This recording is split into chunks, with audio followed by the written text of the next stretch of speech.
Dear readers, welcome to yet another episode of Roll Off a Tangent. Today, we will discuss probably the most twisted short story I have read on this podcast, The Death of Dr. Island. This is written by American science fiction writer Gene Wolfe, and we have previously discussed The Island of Dr. Death and other stories. I discovered at that time that the tale is actually a collection of stories by Gene Wolfe in which all the titles contain island, doctor, and death in some order. In that episode, I wondered if the other two stories, The Death of Dr. Island and The Doctor of Death Island, are not connected in some fashion, and it turns out that perhaps it does. Our novella opens with a boy who moves his head continually from side to side, rather like some lizards do, bursting out of a trapdoor buried under the sand. The boy, Nicholas, finds himself on a strangely beautiful island, where the only other sentient beings he could find was another older boy called Ignacio and a girl named Diane Phillips, and the island itself. Dr. Island, the name by which the island calls itself, is a man-made satellite orbiting Jupiter that serves as a treatment center for individuals with severe mental issues. Nicholas suffers from uncontrollable pyromania, and his earlier rather more severe treatment included the severing of his corpus callosum. Hence his odd mannerisms of turning his head from side to side. Dr. Island serves as a therapist to the troubled individuals sent to it and speaks to them through the sand, the leaves, the monkeys living on the island, indeed through any part of the island, and leading them to eventual recovery of a sort. The Death of Dr. Island, and oh boy, what a title, is a winner of the Nebula Award for the Best Novella in 1973, winner of the Locus Award for Best Novella in 1974, and a nominee for the same in the Hugo Awards in 1974. It is not a direct sequel to The Island of Dr. Death, but it is connected to that story, which I hope we will come to discuss. And now, on to my co-host. Let's see. Robert, tell us what you think of this story, man. I was hoping that I'd get picked on last, but anyway. Yes, well, you've just clarified a point for me, which is that the head movements of Nicholas are connected to his brain operation, splitting his brain into two. I probably should have got that, but I somehow missed it. And there's probably a lot else that I've missed as well, because I'm going to confess that I didn't really click all that well with this story. It doesn't mean I don't respect it, and I don't respect, or that I don't respect the author, but it's not exactly in my comfort zone, this kind of story. It might have been if it had been written in a cuddlier sort of way, but I have to say that the way the ideas are presented, which are, in theory, it should be the right way to do it. You say you wallop the reader with one impression, and then a few lines further on, you wallop him with something else, and so on and so on and so on. And the intelligent reader, the member of the intelligentsia who ought to be reading this story, is meant to build up gradually a picture of a mystery, some aspects of which are elucidated because you compare one thing with another and you slowly build up a picture. And to some extent, I managed to do that. But the sort of connective tissue, if you want to put it that way, of the episodes wasn't sufficiently reflective, perhaps, to enable me to do it. I know I'm perhaps sounding a bit vague, but I'm struggling to explain why I didn't find myself reacting with a huge amount of affection to this story, although in a way, I admire it. I certainly admire the author's brain and skill. Uh, I'll tell you one thing I did like about the story. It can be summed up in a paragraph which I think maybe is the key paragraph of the story. If I might just read it out. Dr. Ireland, through the leaves, said, "When I talk to you, Nicholas, your mind makes any sound you hear the vehicle for my thoughts' content. You may hear me softly in the patter of rain, or joyfully in the singing of a bird. But if I wished, I could amplify what I say until every idea and suggestion I wished to give would be driven like a nail into your consciousness. Then you would do whatever I wished you to do." That's the sinister threat of Dr. Ireland and the explanation also as to the source of his power and dominance. Very good stuff, and perhaps a good story. Perhaps I'm just not the right person, not the right reader for this story. But anyway, I'm glad I did read it. It's added something to my life. So there we are. I wonder what Nikki would have to say. Sure, thank you for passing the baton to me, Robert. So There's first of nobody all, else. huh? There's What nobody did you else. say? No? There's nobody else. Hey, that's there is We've had somebody else. His name is we've had XJ. You X-ray, know, he could X-ray, we've talk. had You know, me. don't insult our host here. Yeah. Firstly, what I wanted to say is, viewers, you might not know this, but whenever XJ does his expositions to you, Robert and I always hear it for the first time because he never shares them. And I just wanted to compliment XJ tonight on a very good one. I really enjoyed the way Wow, you. thank you. Yeah, Thank you, Nikki. yeah. It was very concise, nice. I Yep. like it. Now, that's all where my praise ends. I mean, not about XJ, maybe I'll talk about his beautiful eyes later. But it's You more. can always talk more about my beautiful eyes. No one's stopping you. Excuse me. But yeah, so the death of Dr. Island. I'm gonna start from afar. I think we saw the most adamant reaction out of me on this podcast during episode 9 when we talked about lost hearts, and I keep coming back to that story because it was about something that I myself find horrifying, right? The idea of children in peril. This story was absolute torture when you keep that in mind. It was like 50 pages of just grueling, unending awfulness of the world and its realities, and that these children, these poor kids, are struggling with it. And like the only thing they can rely on is a computer. They've been put into a computer simulator or something like that. No, basically, I mean, like they're kind of on the ship, but they're not. Things are kind of real, but they're not. It doesn't matter. It's the future, and some future technology is taking care of their need instead of there being actual people there to take care of them and to show compassion and to understand them. And this thing, Dr. Island, he has like a program. This is the one way that all of you can be helped. So I'm going to show you, like um, this path, and if you can't stay on this path, well, then you die, which happens in the story.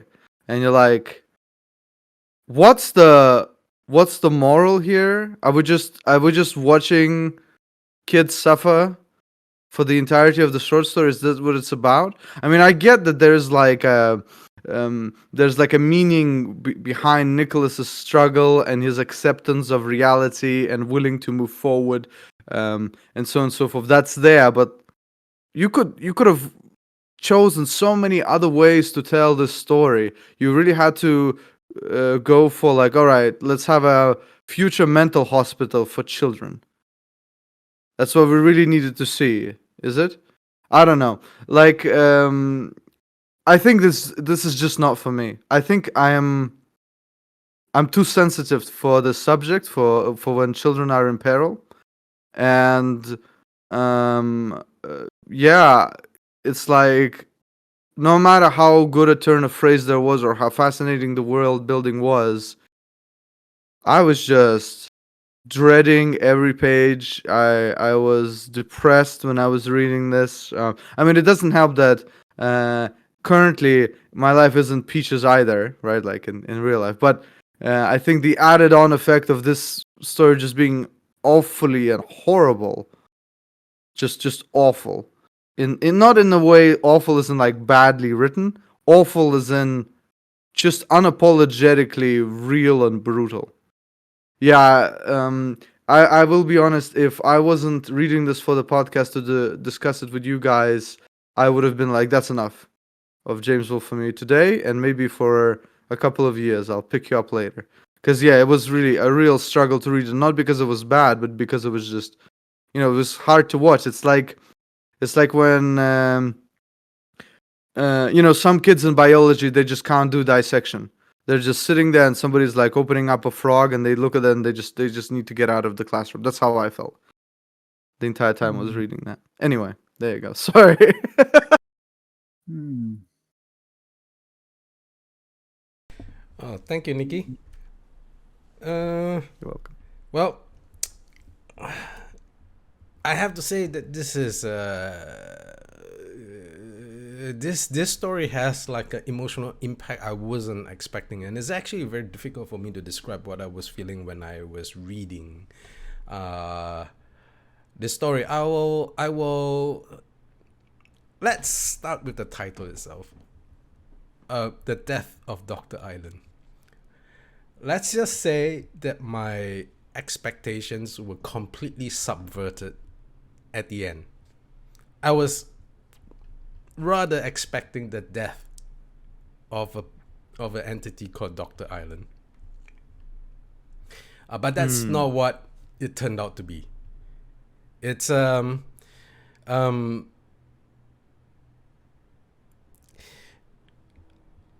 Robert touched on the sinister aspect of Dr. Island, and Nikki touched on the inhumanity of the whole situation. And it's like those are very good. Those are very good descriptions, actually, because what it really is Dr. Island is a very is an inhuman program.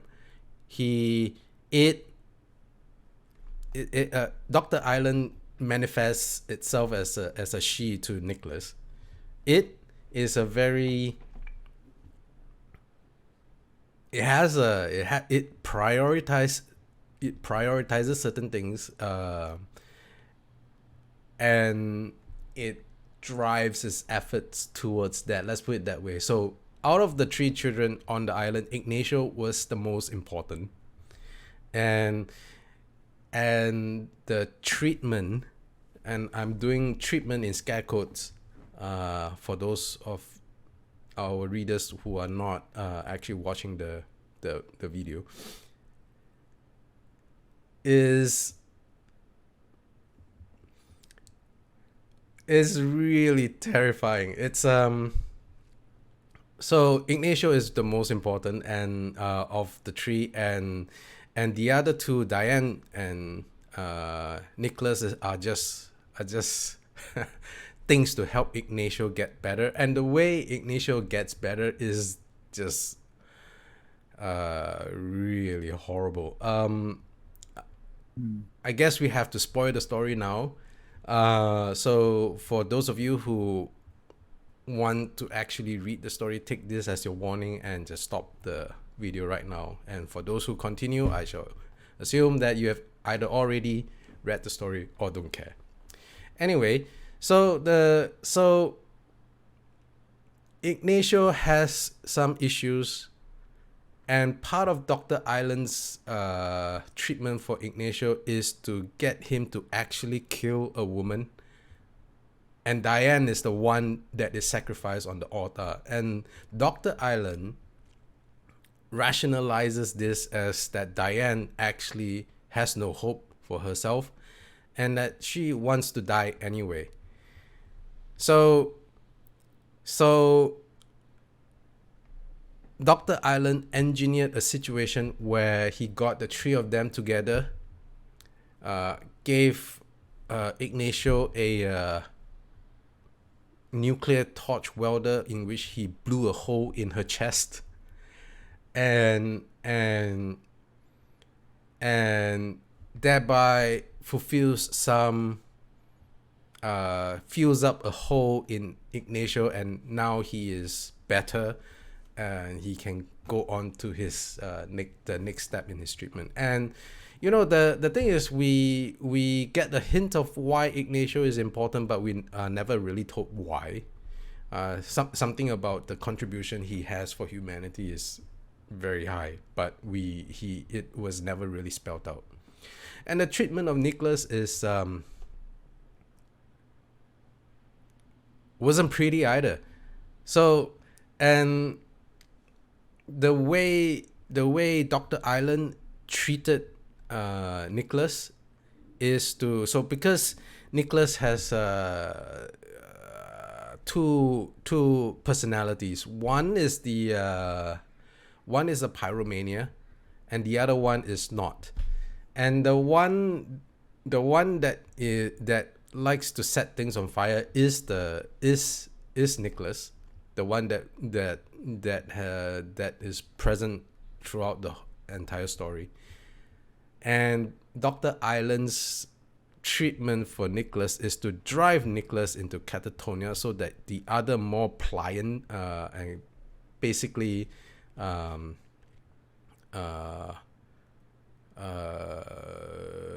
unresisting personality comes out instead, stays on top instead. And how Dr. Island drove Nicholas into catatonia is by manipulating him to bring Diane to Ignacio so that Diane can be sacrificed to Ignacio. It made Nicholas so mad that he loses himself, and the other more pliant personality can comes up. It's really twisted, very twisted.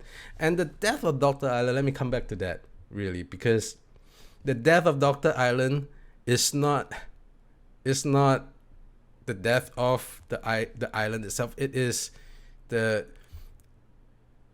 kind of death that Dr. Island gives to people. That is the death of Dr. Island. I mean, it's really yeah, it's really hard to describe what I was feeling when I read when I was coming to the end of the story, where everything I was expecting was completely subverted, and I felt very disturbed at the end of the story. And I want to touch on how this is connected to the Island of Dr. Death and other stories, and perhaps answer in some way Nikki's question about why Gene Wolfe thought it would be a good idea to write something like this, and turns out it wasn't his idea.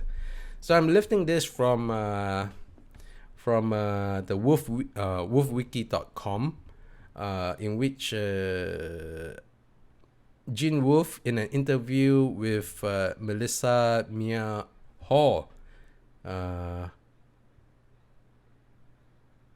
said of the death of Dr. Island.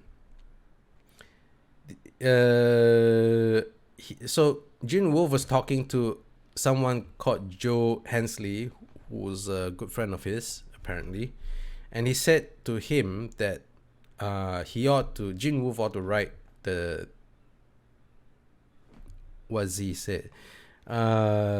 he ought to write the death of Dr. Island, because everyone would say, hey, here's a second shot at it, right? And Gene Wolfe was like, he decided that he would turn the original story around and reverse a lot of the roles and have a story that's basically a mirror of the first one. So so the Death of Dr. Island is basically a thematic inversion of well, I'm getting confused. The Death of Dr. Island is a thematic inversion of the island of Dr. Death. And so other stories.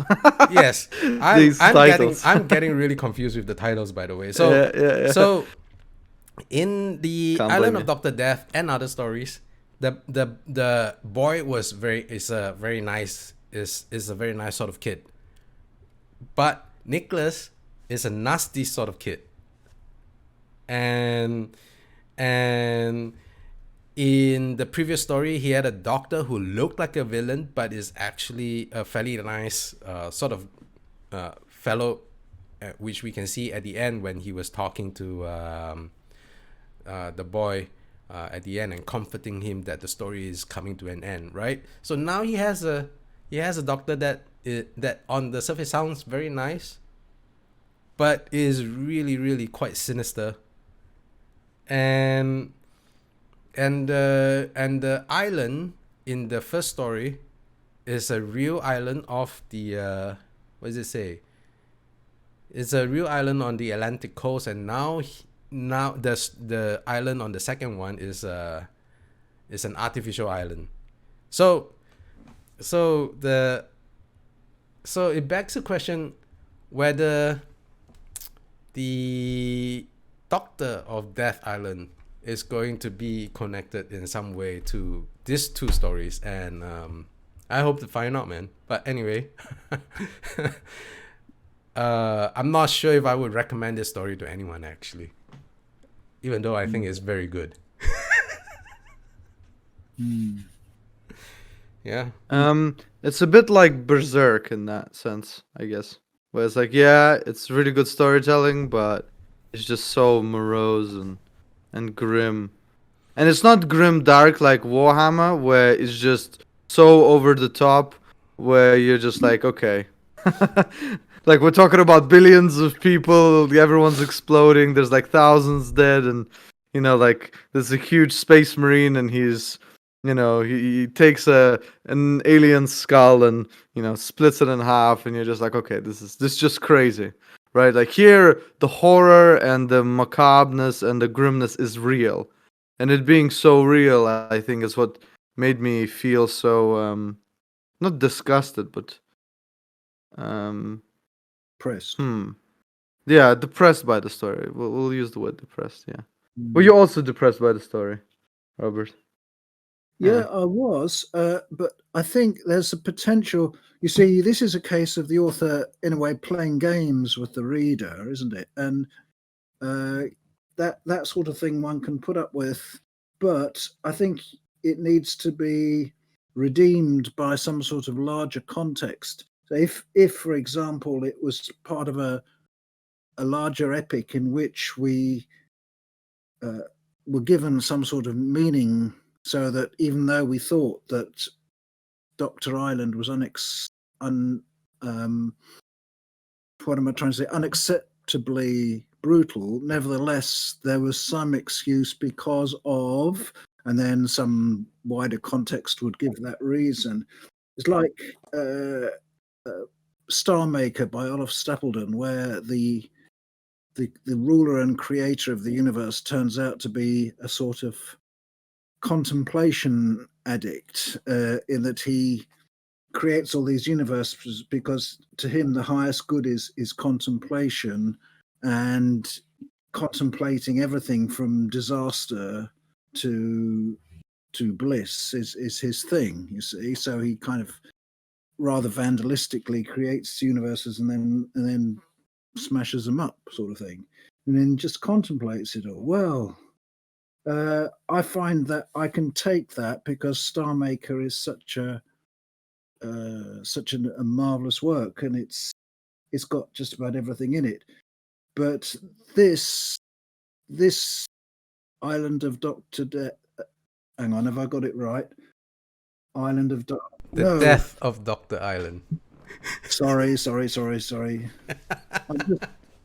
I mean, see, that's if that's what I'm saying, you need to be a member of the intelligentsia to get this story properly. which Now, we're not. Of course not. Now, the thing is, what was I saying? The thing is that, in a way, it's too long, this story, because it's 50 pages of depression, as Nikki has been. That should be its alternative, better title, 50, so that Yeah. people know what they're going in. So So, in like, that when way, they pick it up. 50 pages of depression, eh? That sounds like another Yeah. kind of a story I've yeah. sort of heard of before. But in another sense, it's not long enough. It doesn't, as I say, give this chance for redemption by the wider context.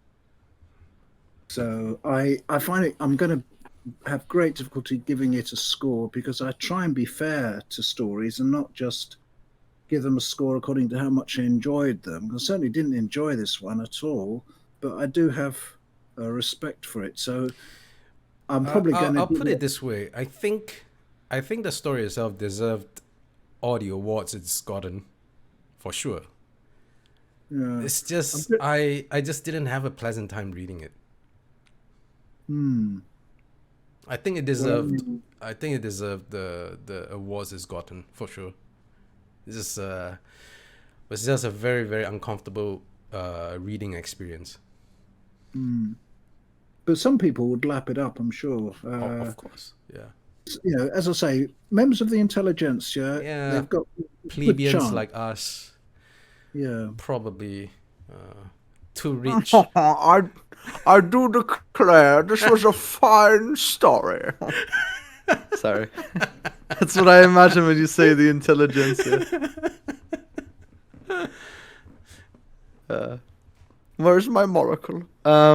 Look, the death of Dr. Island would be 3 times better if the point wasn't just like, okay, this situation was bad and now it's worse. But there's a twist to it and now it's even worse than before.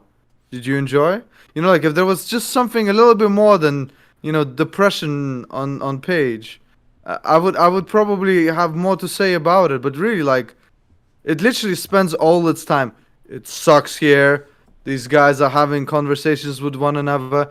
We're seeing the struggles of youth. There's this moment where Nicholas, not accidentally, but like his other half, touches the breast of what was the name Diane. of that girl? Diane. Yeah. And you're like, oh wow, like that's a really awkward situation, and he kind of likes her and all that kind of stuff, and it's like there's not a moment of respite here. They're always talking about how everything sucks and things are awkward, and like, yeah, that's how life is, but I don't read a book or a short story to know how life is. I live it. James Wolfe. I wanna hear about, I don't know, Starbarians who are slaughtering the cosmos. And I'm like, yeah, that's right. Let's go. There is actually something very interesting in the way the island itself is constructed. Right, he did talk about how some sort of force causes the water to rise all the way up into the air and then drips down as rain, and then it cycles over. But the thing is, all of that, which is, if I were to ignore the ending of the story, is quite fascinating on its own. It would be deserving of some discussion, but the problem is that the ending is so disturbing that it just overshadows everything. Like, wow, man, I really don't know what to say about. I don't know what to think. Actually, don't know what to feel.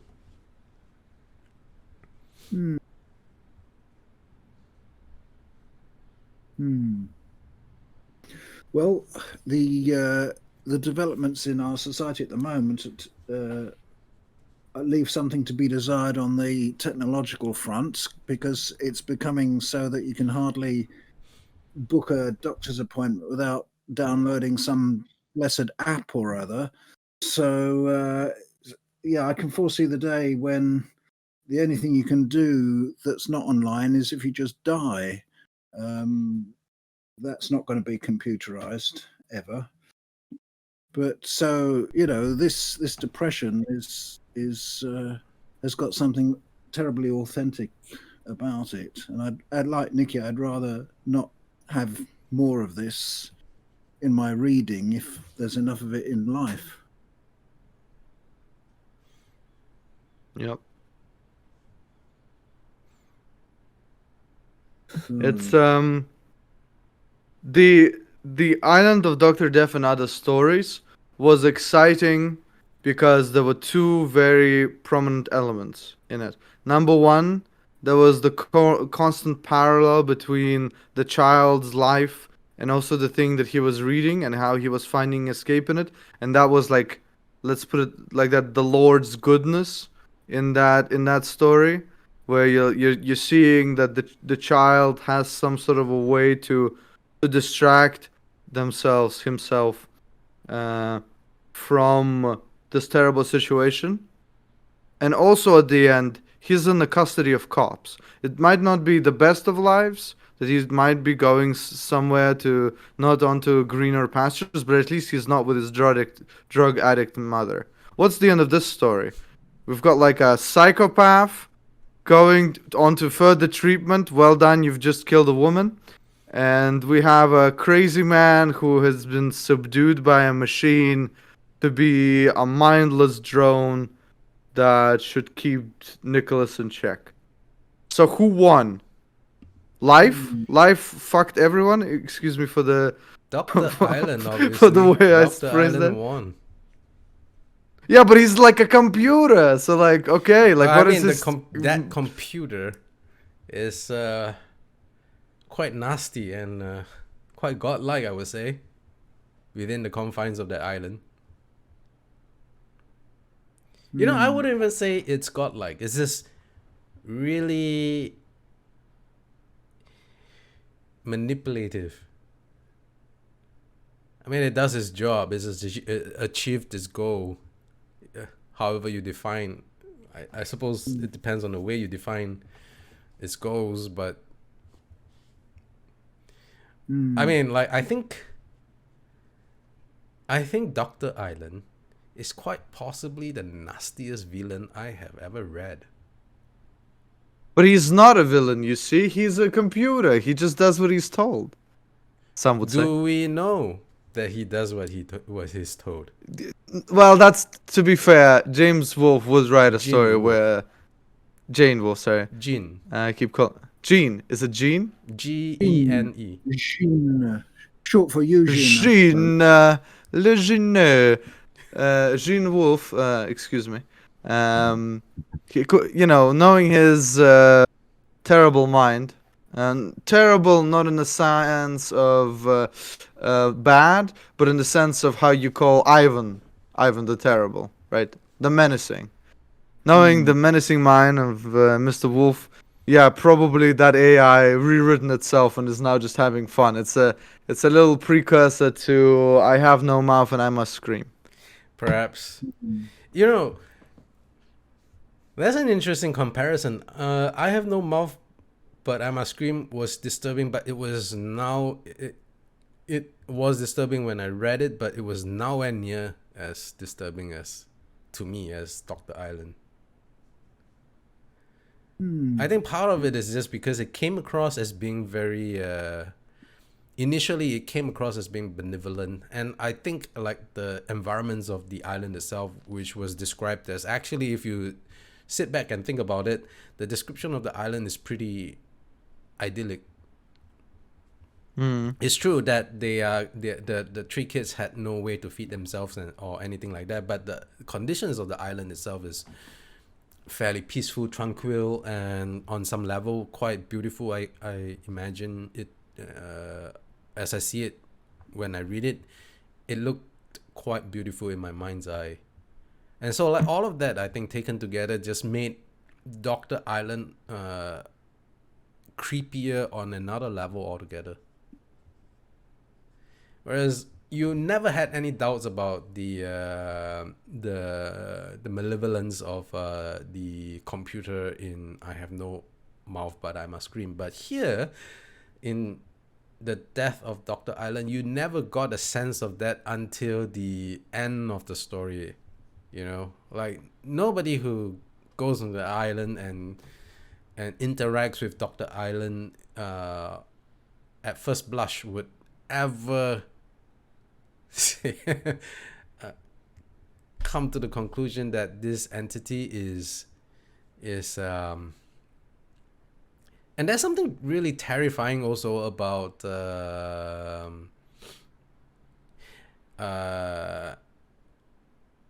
just the uncaringness of Dr. Island. Like it's optimizing for something, and it doesn't quite care what happens along the way towards that optimization. It really isn't like the brutality of I have no mouth but I must scream, man.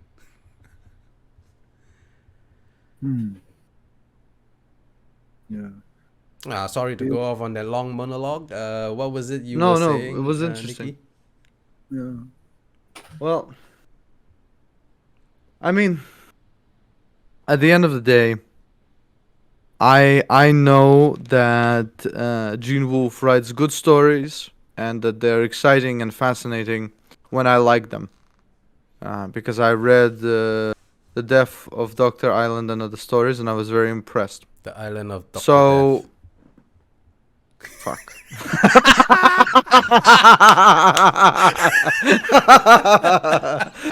The human nature. Man, I haven't laughed all week, so thank you for that. What was I talking about? The previous yes, story. yeah. So the previous story, which I will not say the title of, under the fear of saying it wrong, was a good story, and I know that because I liked it, and other people also didn't think it was complete garbage. So I know this author writes good stories, and I'm sure that if two things weren't in effect, like if this wasn't about children suffering, and this wasn't about this wasn't in a time of my life where I'm what's it called? Let's say like my zebra is on the black part, then I would probably be much more receptive to it. But those two things just knock me out of it so much that it's just it wasn't enjoyable as much as I wanted it to be. Yeah, because this is well written. Wow. I don't know if there's anything more I can say about the story. To be quite honest, it's I like Robert. I'm glad I read it, but at the same time, I wish I hadn't. Oh my god, this story, man. Yeah, definitely one of a kind.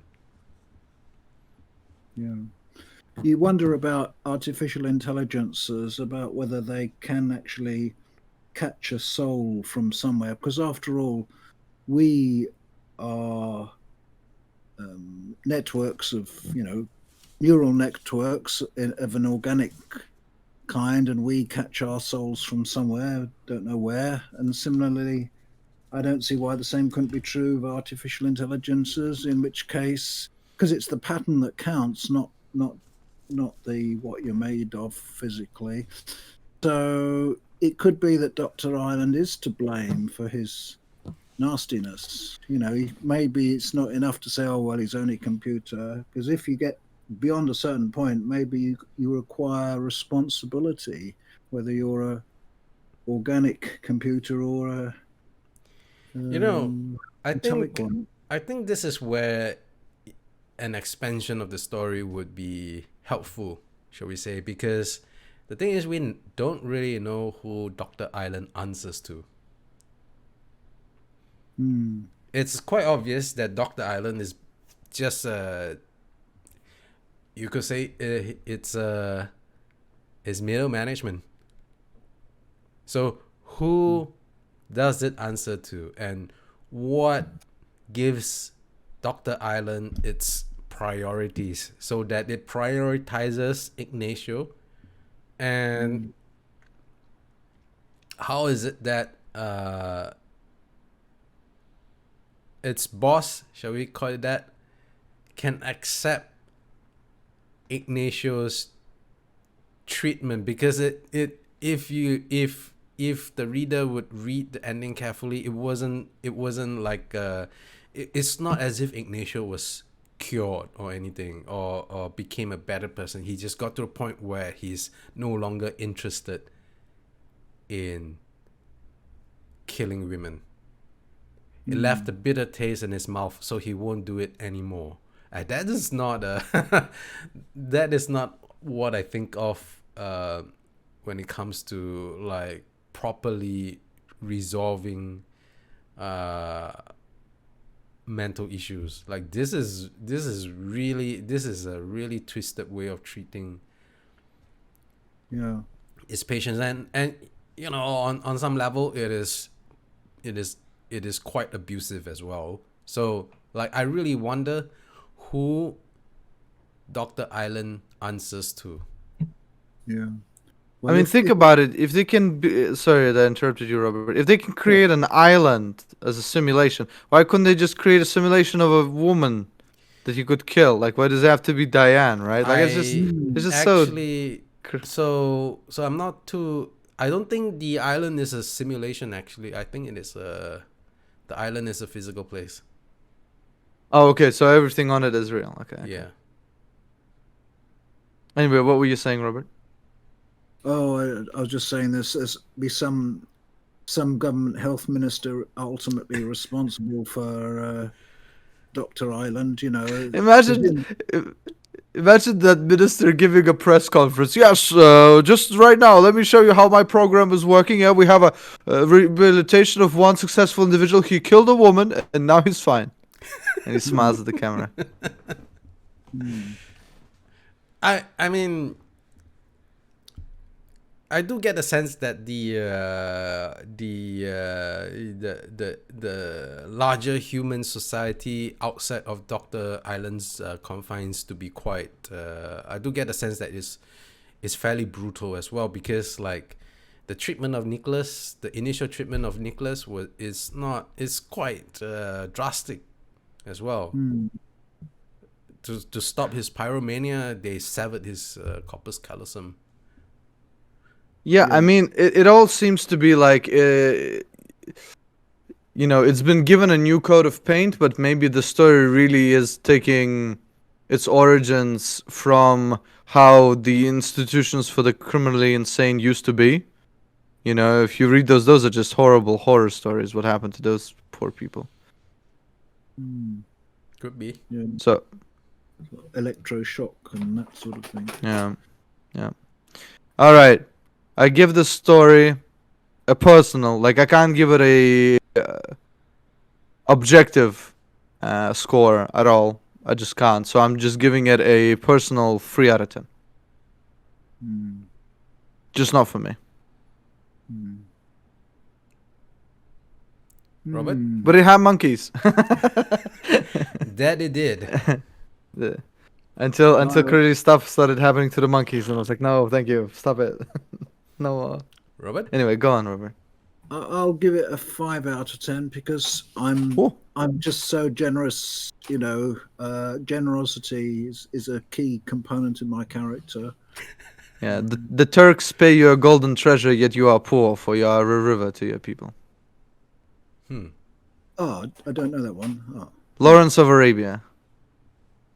Oh, Never seen that movie? right. Yes, I've seen that. Yeah. Yeah, I've seen it. Yeah, it's the leader of the mercenaries, when he comes out towards them, and he's, you know, they're like, who are you to talk to us this way? And he's like, you know, he talks about who he is and what he does, and then, you know, he shows that his folk cherish him and respect him, right? So you better not mess with him. Anyway, actually, what about you? What is your score? I'm gonna give it a technical score of 9. Oh, technical score on that. But I personally would not recommend the story to anyone unless you are of that bad. Unless you're literally dying and have nothing else but this story in front of you. No, I mean, some people. I think some people would really quite enjoy the story, and I mean, and objectively, it is very good. I like I said, I think really, it totally deserved the two awards it won, and I think it deserved to be nominated in the Nebula Awards. Yeah, I think I think it was nominated for Hugo Award, but didn't win it. But Nebula it did win. But I might be. no, it Might be didn't wrong. win the Nebula. Wait, was it? Yeah? Actually, no, wait, you might be right. How did my intro go? Like, I have a memory of a goldfish.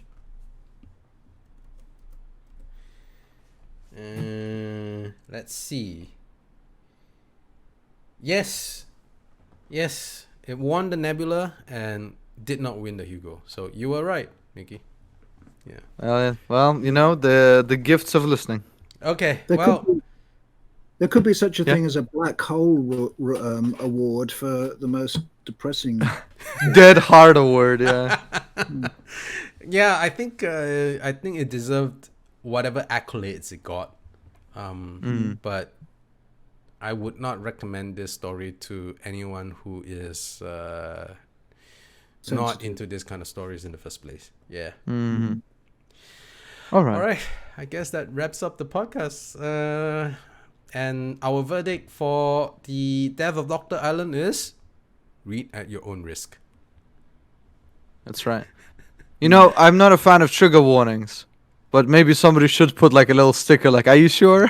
Are you sure you want to read this?" with a question mark. Yeah, I gotta say, man, I was not expecting. Nah, it's very brutal. I really was not expecting the story to turn out the way it did. Anyway, we have come to the end of this episode, and thank you all for your attention. And if you like the episode, please like and subscribe, help us grow, and all of that jazz. Until the next time, take care. Thank you. Share the video.